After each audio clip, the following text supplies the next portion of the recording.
Hello there, and welcome to episode 18 of the Three Frosted Mugs, a FIAD Entertainment Group production. I am Rodney, still, and here with me is Chad. Still, Rodney, how are you? I'm good, Chad, still. How are you? Doing great. Doing Good, great. good. We've got Matt back in the studio today. What's up, guys? Hey, Matt, how are you? Pretty good, and yourself? Good. I'm glad you're here, man.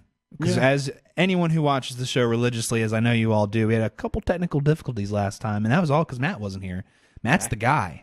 He's the one we need. Match the True. wind We beneath didn't our realize wings. until afterwards that the camera that we're currently using was actually being used as the microphone rather than the actual microphones themselves. So for all of you out there who were getting sleepless nights over what the hell was going on, there you go. There's your technical answer. Thank you, Matt. No problem. That's why he's here. I feel better. I certainly do too. All right, well, let's get right into it. We weren't able to come in last week, so we do have a lot of stuff to kind of go over that's happened. But I think first and foremost, we can talk about the Wizards, because the Wizards have been on a hot roll. Yeah, they're 9-1 their last 10. I mean, it's incredible. Do you know who Rasul Butler is? I do now know who Rasul Butler is. Yes. Yes. Yeah, they're playing good. They're second in the Eastern Conference right now. They're only a half game behind Toronto. So I mean, it's absolutely disgusting. I guess 18-6 right now, right? Atlanta's. I mean, talk about the Wizards being 9-1. Their last 10. Atlanta's 9-1 their last 10. The only other team that is in the Western Conference, and that's Golden State, who's 9-1 their last 10. And they just lost last night to Memphis. So it's pretty good company right there. Obviously they're playing well.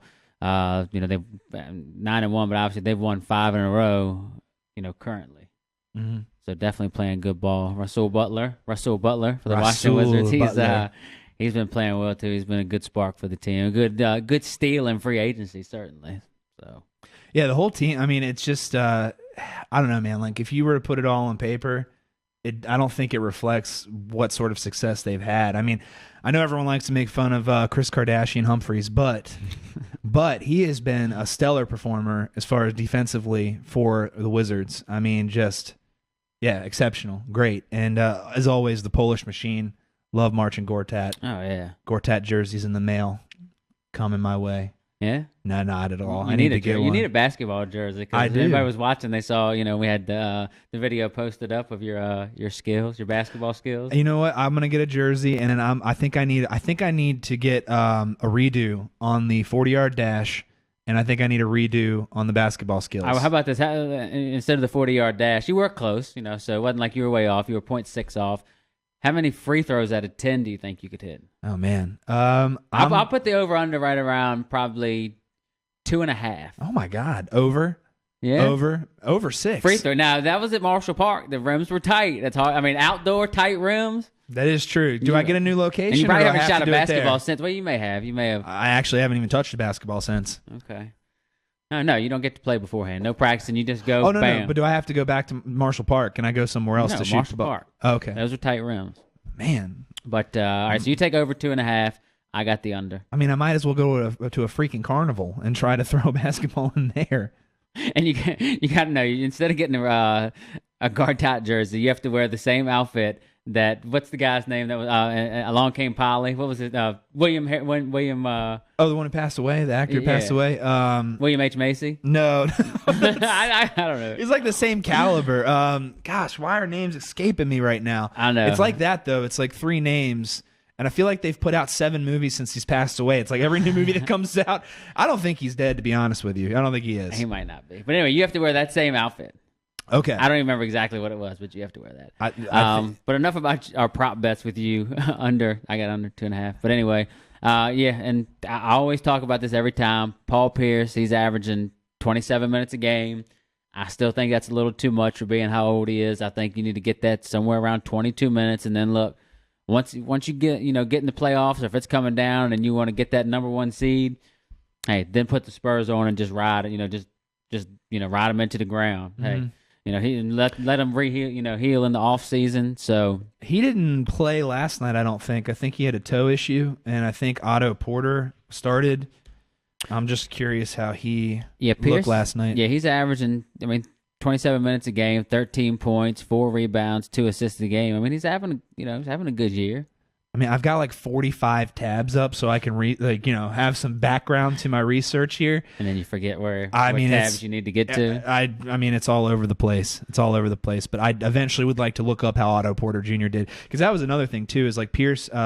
I've heard a few times has said, let me stay out, let Porter stay in there, get some reps, I guess, and figure out what his game is while he's there. But everyone is doing really well. And John Wall, congratulations. Last week won East Player of the Week. Yep. And I mean, he was averaging about 18.3 points per game, and 11.8, I think, or 11.3 assists. So he's been an assist monster. Well, he's let me see, an assist as far as for the year, he's tied for the lead with Rondo as assists per game at 10.6. And I did hear this on the news that he's had two 21-point games, 21 points, 17 assist games, and nobody else in the NBA has done that.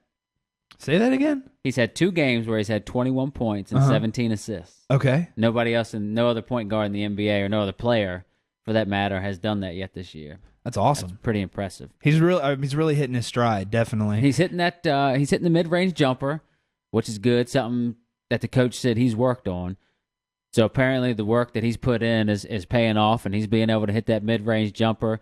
He's still so-so at the three-pointer, but you're not going to ask him to shoot a lot of three-pointers. You are going to need him to knock down a couple just to kind of keep the defender, as opposed, to kind of guard something else. So to keep the defender on his toes. So he does need to pick up his ability on that, but that's not a huge part of his game, so that's really no big deal. He's doing what he needs to do, averaging 17.8 points a game, 10.6 assists, and over 2 steals a game, which I think puts him third in the league in steals as well.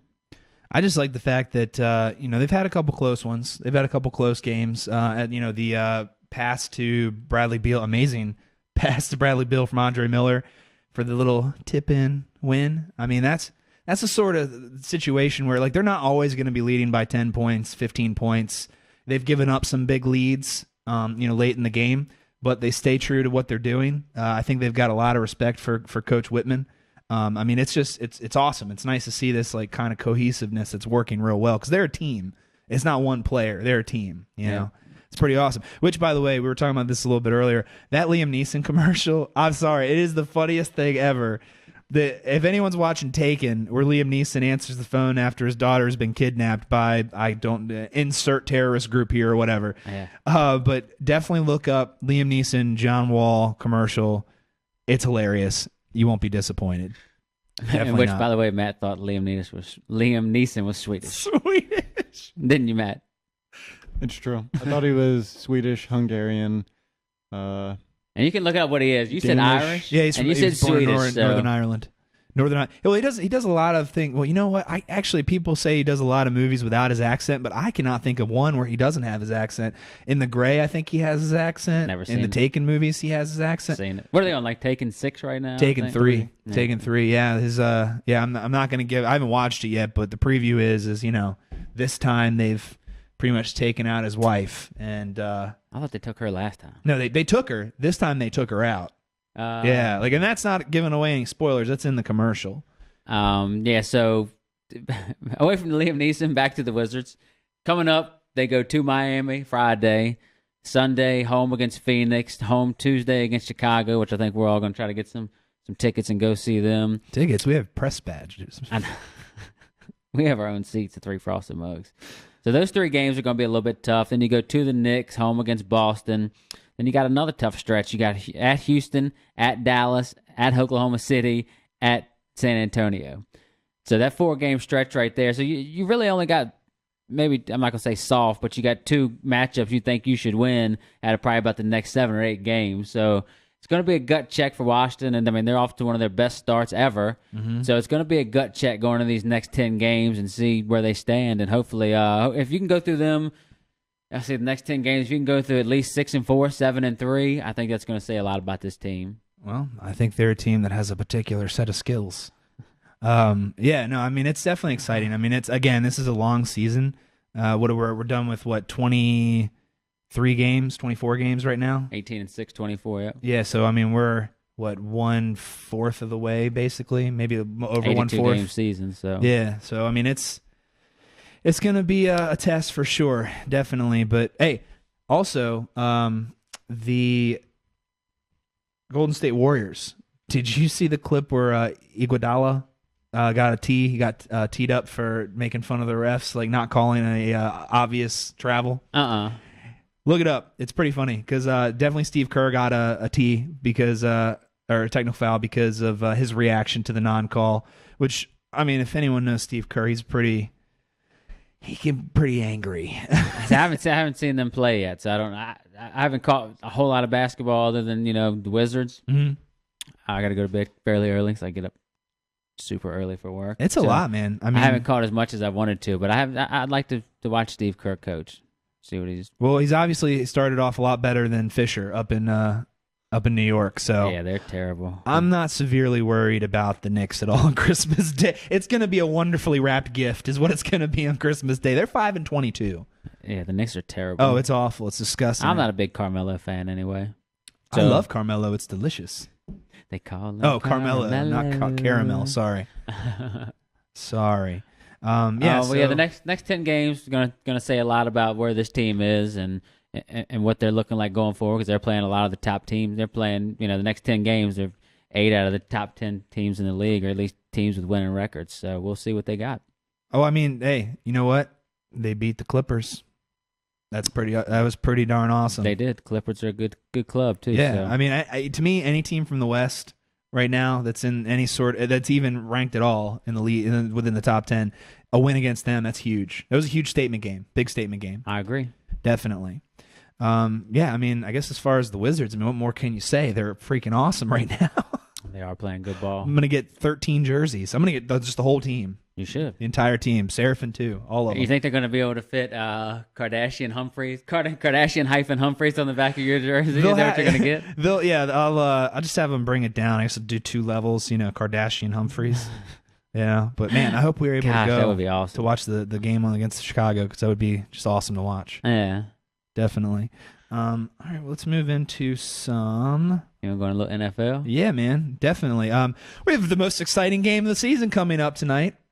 Tomorrow. Yeah, I mean, what do we get? The Tennessee and Jacksonville? Tennessee and Jacksonville. Well, we can talk a little bit. We'll get into next week. You want to talk a little bit about last week and the happenings? Let's do it. Thanks a lot, Aaron Rodgers and Jordy Nelson, for laying a big goose egg for me. I appreciate that. That was wonderful. The Bills look good. A lot of people picked that as being a tight game, possibly an upset game, which was a good pick. I mean, the Bills are 8-6. They're still right there in the playoff hunt. The Packers dropped out of the lead for the division. So they're, right now, I think Detroit controls their own destiny in their division. But we're talking about they're 10-4. If the season ended today, they'd be sitting there in the 6th spot. Arizona, my Cardinals, the only team in the NFC to clinch a playoff spot. Did you watch? Well, I mean, I never know when you're able to watch games or when you're not, based on your work schedule. But I love how they had Logan Thomas listed as number 2 quarterback, right? Mm-hmm. By the way, St. Louis is the team that caused the issue with Carson Palmer's knee. Yeah. Did the same thing to Drew Stanton, right? A little ironic. And then Logan Thomas is putting on his helmet. He's getting ready. Here comes Ridley. Boom. Right out there. Or Lindley. Yeah. Lindley. Right out there. Yeah, thank goodness. Because, Ryan Lindley is no... He's no Carson Palmer. He's not even a Drew Stanton. I mean, I think that they had mentioned in the last 6 years, like minimum of 150 pass attempts or whatever. He's got the lowest QBR in the league. Of course, he doesn't have very many opportunities, but still. So they're they're at home playing Seattle. So Ryan Lindley, if you're doing the 1 week fantasy leagues, or you're still in a league and you could get Seattle's defense, which I'm probably only in the 1 week fantasy leagues, and I think that's going to be the start of the week. Because, you take the guy with the lowest QBR rating in the last X amount of years, I think it was like 6 or 7, against Seattle's defense, I think they've held their last 4 opponents to an average of like 5 points a game. So we're talking about a team that's hitting their stride, and a team that's still winning ball games. I don't know how, but now they're really needing to hold on with essentially their 3rd string quarterback, because actually 4th string. Yeah. They just skipped right over their third. Yeah, I mean, thank goodness. I don't. If you really think of, I mean, how are they winning? How are they continuing to do well? Now, granted, okay, the St. Louis game, they could not get the ball moving at all. I made the mistake of keeping St. Louis because the week before they had a shutout against the Redskins. Stupid me, should have known that was because shutout against the Redskins, the Raiders. 2 straight shutouts. Should have thought about this a little bit more. They only gave up 12 points. It's not like they played bad. I know, but the offense could never get anything going and then they were playing on a short field all the time. Yeah, that was the biggest thing. Shaun Hill looks like he literally got off work, went to the happy hour, and then came to play the game. Like, he reminds me of someone that would have played in the 30s. Now the Rams are rolling too with Shaun Hill. Their defense has done a lot of it.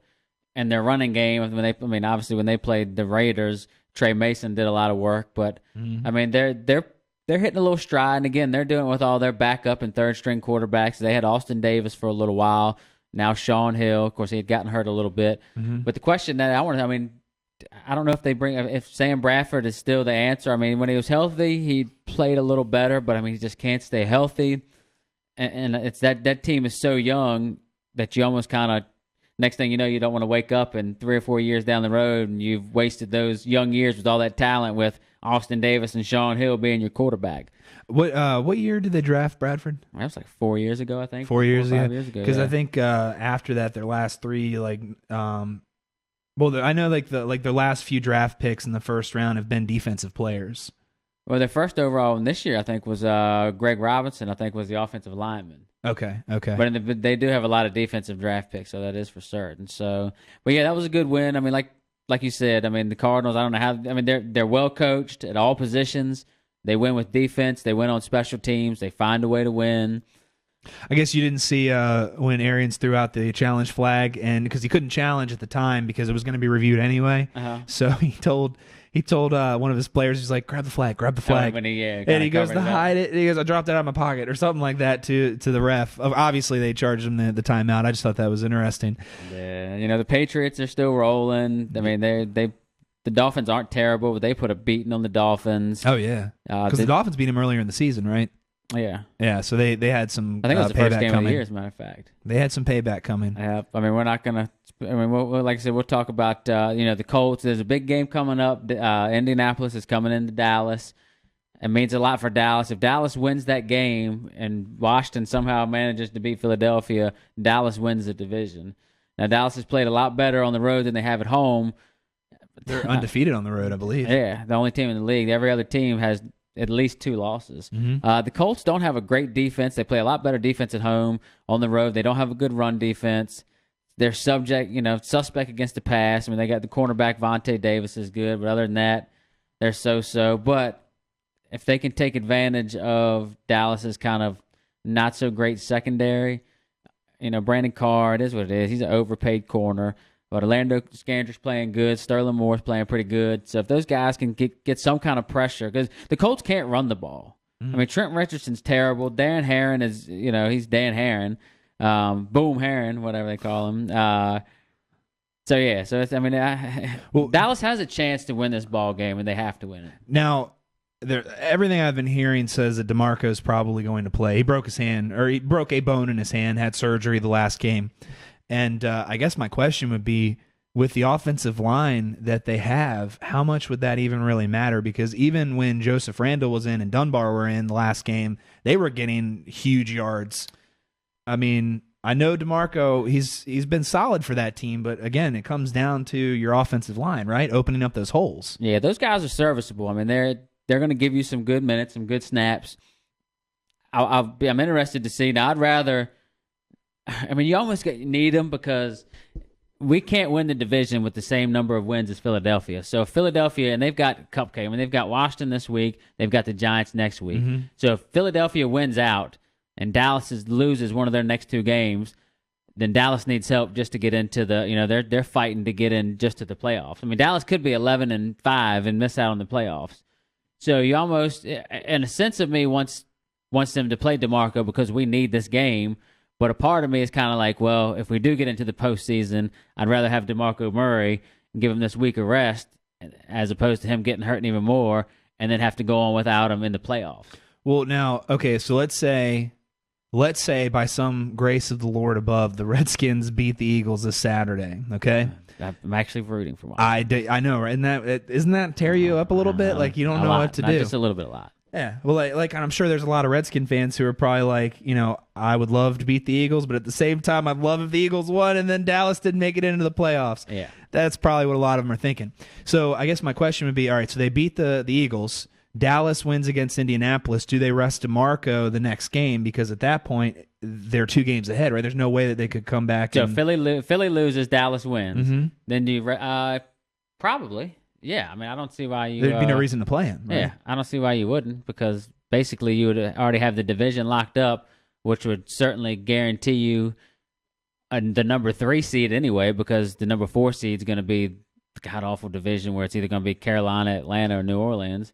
So basically it's going to... Dallas is going to get a home field in the first round. If not, I mean, even if they win, they go into Washington and win the last game of the season, there's a good possibility where they can even have a first-round bye still. So it's one of those things where if you've already clinched the division, then I think you can take a chance going into Washington with Joseph Randle and Lance Dunbar. So okay, all right, man. I think. The only other thing I want to mention, Johnny Football. What the hell? What the hell? Why don't we take a break? We'll come back, get into a little Johnny Football, a little college. I like that. Let's take a break. Let's sort of organize our thoughts on this because there's a lot to talk about him. So we'll be right back after this.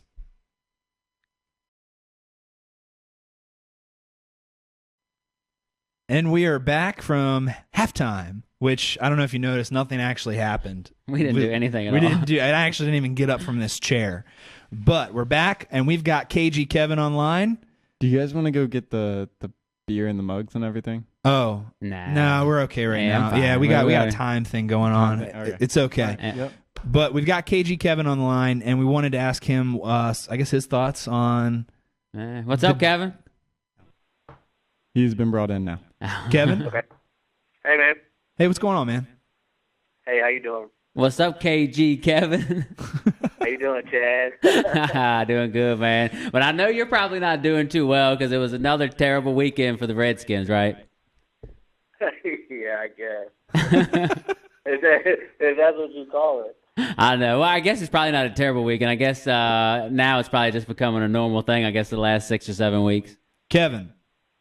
Yes, sir. I got a question for you, a quandary, if you will. Let me ask you this. Given the playoff implications between Dallas and Philadelphia, would you A, rather the Redskins beat Philadelphia this weekend, or B, lose to Philadelphia to where, because even if they tie Dallas and Philadelphia would still get the division win? Are those my only options? I mean, that's other than that, or both teams just dissolve into nothingness, I guess, and the Redskins are the only team left. I hate both teams. I guess I wouldn't mind seeing Philadelphia in it. Oh, man. Dallas. But, I don't know. Philadelphia is kind of fun to watch, that offense and everything. And they cause a lot of turnovers on defense.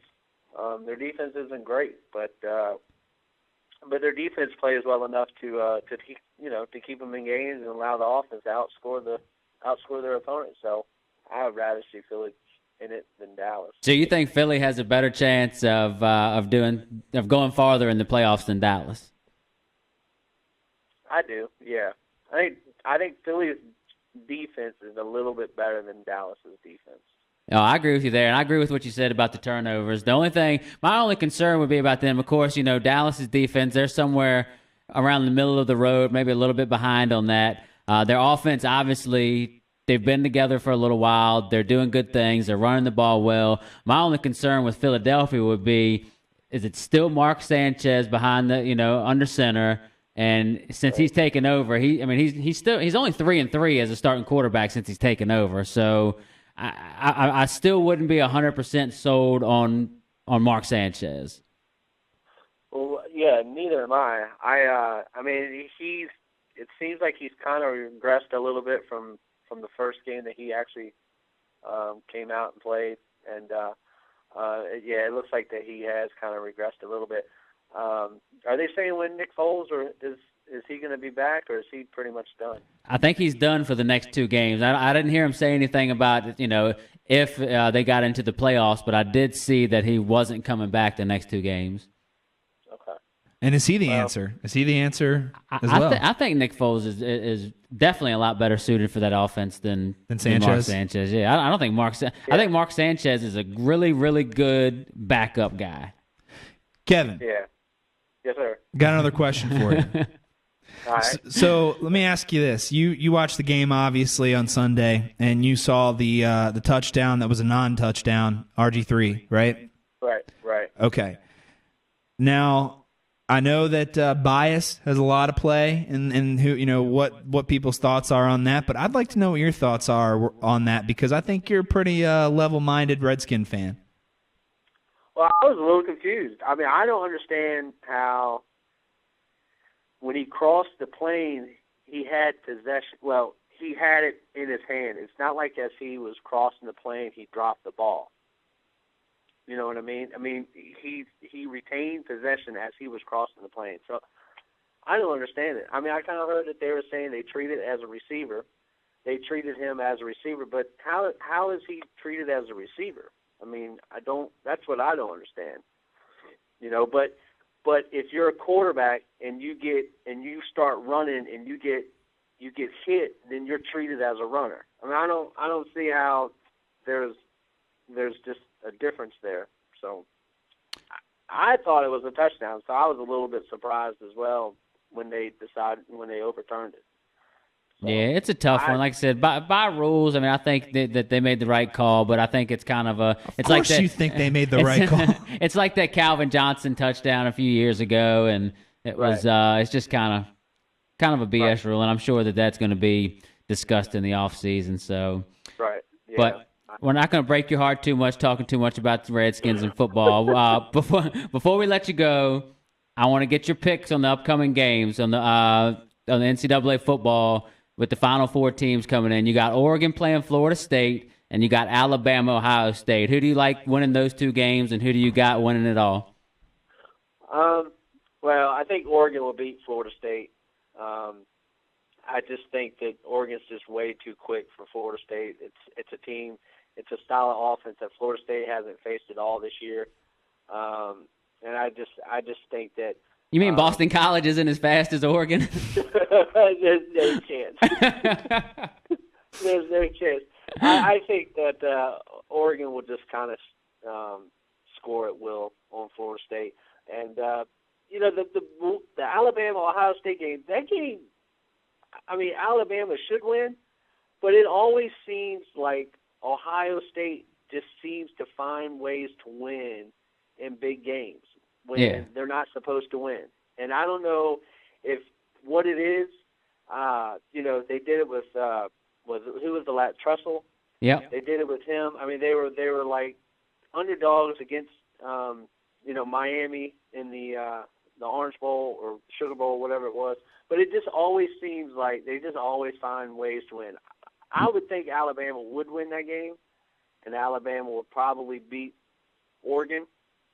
But you wouldn't be surprised if Ohio State stunned Alabama, and then most likely they would probably. Then you would have to almost go with the same scenario if they played Oregon. You could probably say Oregon definitely be the favorite to win, but you wouldn't be surprised if Ohio State pulled it off. Exactly. I would think Alabama would win, but it wouldn't surprise me if Ohio State wins the whole thing. And it's not likely, but it's just always seems like that's just kind of Ohio State's. It's just what they do. Well, we couldn't have got a better analysis if we had Lee Corso on, so. Not so fast, my friend. Rodney's wearing the Oregon Ducks hat right now. Oh, I can imagine what that looks like. Big and bright green and highlighter yellow. Yeah, it's a flat brim. All right, man. Well, look, we're going to let you go, Kev. We know you got to get back to work, man. We appreciate it. All right. Sounds good, man. Y'all have a good day. All right, buddy. See you. Take care. All right. Bye. Always good having Kevin on, getting his his thoughts, his side of his. I always picture him like stopping on the side of the road to have this conversation. No, I picture him stopped in the middle of the road. Go around. Go around. I'm on the phone with the mugs. Go around. I got some important analysis going on here. All right, well, that was awesome. That was unexpected. I'm glad we got him on there. That's great. Yeah. Now talking about, we did kind of dive into. I wanted to get his thoughts on the Final Four playoffs. I kind of agree with him. Mm-hmm. I get Florida State just win. I mean, Florida State's a 9-point underdog, but they just win, man. It's tough to bet against Florida State. I would actually lean towards Oregon, but if I was catching 9 points, I'd lean towards Florida State. Yeah. Because it's hard for me to see a team that's won 27 in a row with basically, or whatever it is now in a row, catching 9 points and then not pick them. Yeah. At the same time, it's pretty much the same thing on the other side. Alabama's a 9.5-point favorite. It'd be hard for me to not take Ohio State getting almost 10 points, as good as they are defensively and as good as they've shown they can be, even with their third-string quarterback now. But Alabama's just so tough. But I think it's going to be a couple of good football games.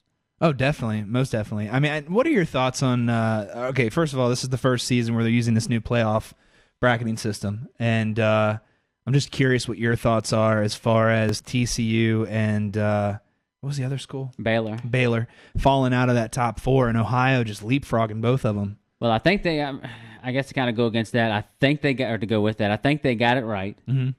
I don't agree with Ohio State being that far back in the first place of Baylor and TCU, but Baylor's going to get a chance to prove them wrong because Baylor's playing a 10-2 Michigan State team who's really, really solid. Baylor's 5th at 11-1. Michigan State ended up 8th at 10-2. Baylor's a 3-point favorite. Baylor's fast. I don't know if they have enough defense to be able to play with Michigan State. I think Michigan State has enough speed and strength to beat this Baylor team, so I do think Michigan State's going to win. But Baylor has a chance to, to prove the committee wrong. Then you have TCU, they got a tough task, I guess. I wasn't huge on Ole Miss. TCU ended up 6th. Ole Miss ended up at 9-3. It ranked 9th. I do think and TCU is also a field goal favorite. I do think TCU is going to handle Ole Miss. I'm not going to say they're going to turn it into a track meet, but I do think TCU will win by at least 10 points. So that being said, I think they both really have something to prove. TCU has a better chance of winning their bowl. That's the Chick-fil-A Peach Bowl. And Delicious. Baylor. Huh? Hey, that's what you have for lunch.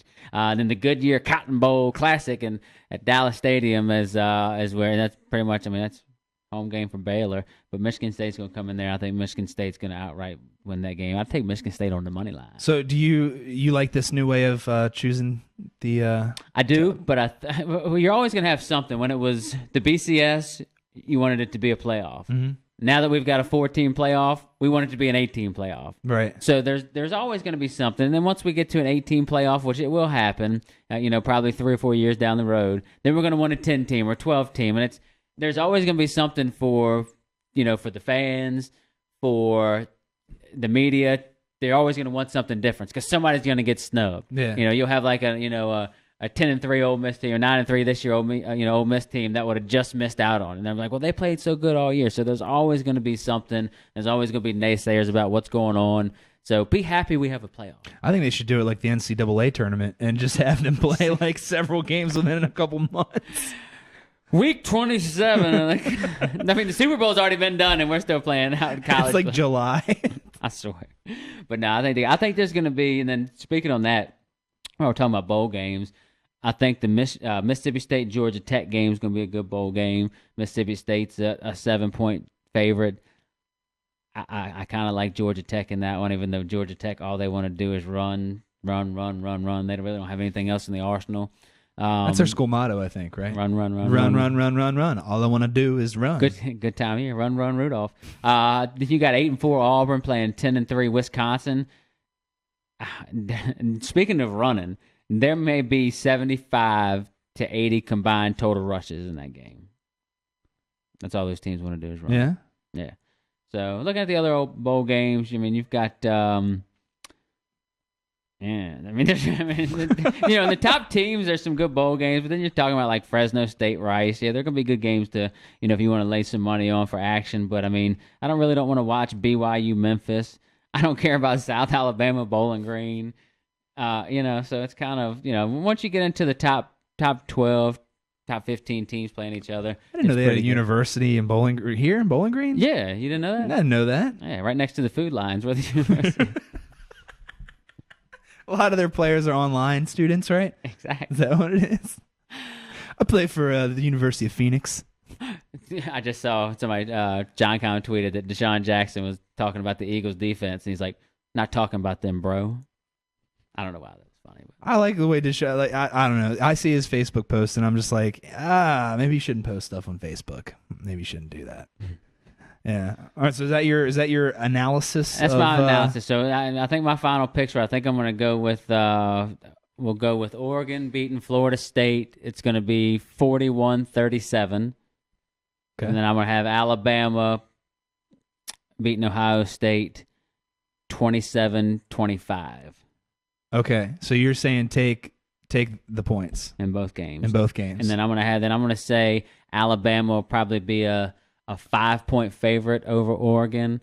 And then I'm going to say Alabama's going to win 31-20.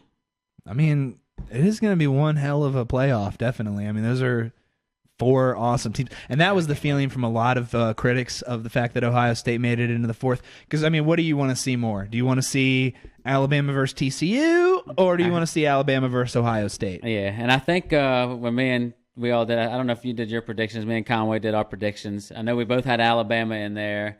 He had Florida State in there as well. I didn't. I'm not sure who his other 2 teams were. I think he had Baylor in there, so he's probably a little bitter that when Baylor got knocked out. I'm not sure who his 4th team was, but I had Oklahoma, Georgia, Wisconsin. So, but I think we both had Alabama winning it all.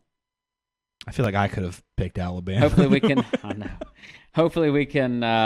Hopefully we'll get Conway back once the maybe next time before we get the playoffs coming up. We can get his more in-depth. The search has been called off. We have Conway, come back. Come back home, Conway. Yeah. So, when we're leaving break, though, I do want to touch on Johnny football just a little bit because I want to know. You mentioned something that was pretty interesting. 2 Hall of Famers that have experienced this. Yep. Johnny football got shut out in his first game as a pro. Mm-hmm. There are 2 other guys that have done that went on to have pretty good careers: Bob Greasy and Troy Aikman. I mean, you can just tell the difference in speed between the NFL and college. Yeah, he looked like he was forcing some things, trying to turn it into more of a offense on the go, kind of not really sticking to what the offensive play was. Mm-hmm. I look for him to settle down. I don't think he's going to have a terrific game, but I look for him to settle down a little bit next week. Let's look. Let's see who they play next week. I had it up here. Let me see.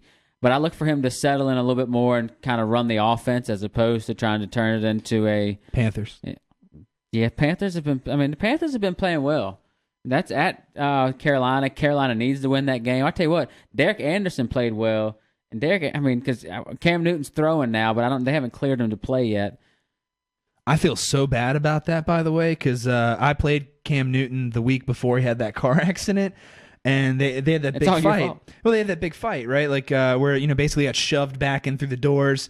And I had said the day before, because he scored like 40 points, almost made me lose. Who were they playing? They were playing the Saints. They're playing the Saints, and there was this big fight. Like a huge scuffle. Oh yeah. And he ended up getting shoved through the doors because he was talking smack to the Saints after he scored a touchdown. I had said, I wish he had twisted his ankle or something because he ended up like really making my game really stressful. You cursed him. And then he ended up having a car accident the next day. Feel good. I mean, your fault. Someone's listening. But I don't know. I mean, the Browns. What's sad is that they, Hoyer wasn't playing that well, obviously, the last few games. But I mean, they've done better this season than they have in a long time. And it's just kind of like slipping through the cracks, and it's it doesn't look good whatsoever. And then we'll talk real quick, couple games that are very obviously now that we're getting down to the playoff push, the Eagles Redskins game, close divisional games, got a lot of playoff implications there for one side. Mm-hmm. Packers Bucks, again, Packers need to win. They want to get that first round bye. They want to play in at Lambeau. Steelers Chiefs 9-5 versus 8-6. That's a real huge game for both teams. Mm-hmm. Lions, same thing kind of as the Packers are in. They're playing a terrible Bears teams. They want to keep that lead in the division. They want that home field advantage. Saints Falcons. I mean, that's two teams right there that are fighting. Saints are ahead right now. Falcons win that game. That flip flops them. That makes them the division leaders.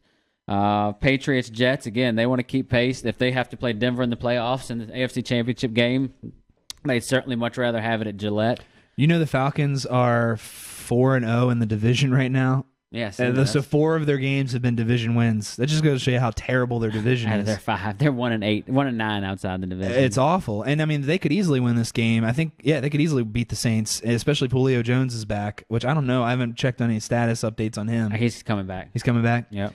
Yeah. I mean, if Steelers, I think they're going to beat the Chiefs. I think that's going to happen. The Packers are definitely going to beat the Bucks. Patriots are going to ruin the Jets. The Rams could easily destroy the Giants. Yeah, that means nothing. It means absolutely nothing. Dallas Colts, big playoff implications for both. There's 2 10-4 teams. You got Seattle and Arizona for the division right there. Arizona is the only team that has, and again in the NFC, that has clinched a playoff spot, but they want to keep that division lead. If they win that game, they win the division. That'll give them a 2-game lead with 1 game left. So that game essentially for the Cardinals is for the division, and they wouldn't.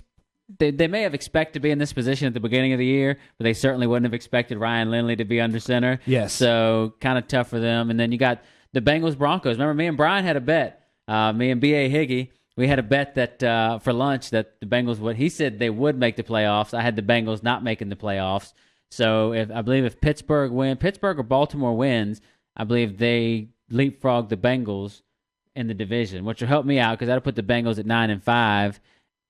And that'll actually put both the Steelers and Ravens ahead of them for the playoff picture. So that'll help me with that bet because I need a free lunch. Be a sweet lunch. So we're talking about, because right now Cincinnati's in the division lead, but Pittsburgh and Baltimore right now. So that's how good that division is. Cincinnati's in the division lead, and as of right now, Pittsburgh and Baltimore is in the 5-6 seed. So if Cincinnati loses and Pittsburgh and Baltimore win, Pittsburgh and Baltimore, one of them will, I think Pittsburgh will go, because they'll have the tiebreaker. Pittsburgh will go into the division lead. Baltimore will stay in that. I think they'll move up to the 5 seed. Cincinnati may either move to the 6 seed, or they may even, depending on what happens with Kansas City, San Diego, and Buffalo, they may even be out of the playoff picture. But I don't think so. I think they'll still be a half a game up because of that tie. So there's a lot going on right now, and we love this time of year because not only it's good playoff football, but we love seeing the implications when they put it up on on the sports shows and everything. It's like, well, you got scenarios. It's like it's a primetime drama. I love it, man. It's primetime drama. So it's your soap opera. It definitely is. It's your Days of Our Lives. All of my children. Murray limited, but on field. Romo as well. 2 offensive line starters sit out. Romo's basically been operating on painkillers. He has to get a shot before every game, pretty much, for his back. He needs to give DeMarco Murray some of them drugs. Yeah, right. Definitely. I think we've touched on everything today. Yeah. I mean, we're reaching the end here, ladies and gentlemen. I think that's it for us for the most part. If you are still in the playoffs for the Pick 3 Plus, the second week of the playoffs is coming up. And as I mentioned before, it's a combination of this past week and this coming week as far as how your team does. If you have more than one entry, which some of you do, Redheads, MGR, I think it was another one, then you will have a combination of individual teams, not a combination of both your entries, if that makes sense. If you need more of an answer on that, you can go back to our last episode and listen to that whole intro. It's about 20 minutes long.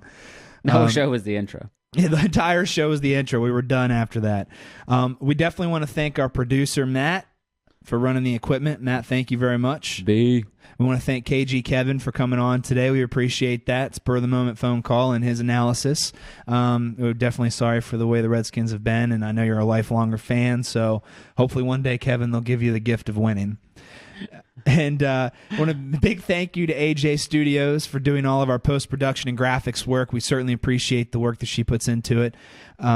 You can watch more of our episodes at www.threefrostedmugs.com. You can contact us at... Are you disconnecting everything? I'm done. Disconnecting. You can contact us at 3 Frosted Mugs Facebook page, or you can tweet us at 3 Frosted Mugs which is frosted with no vowels, FRSTD.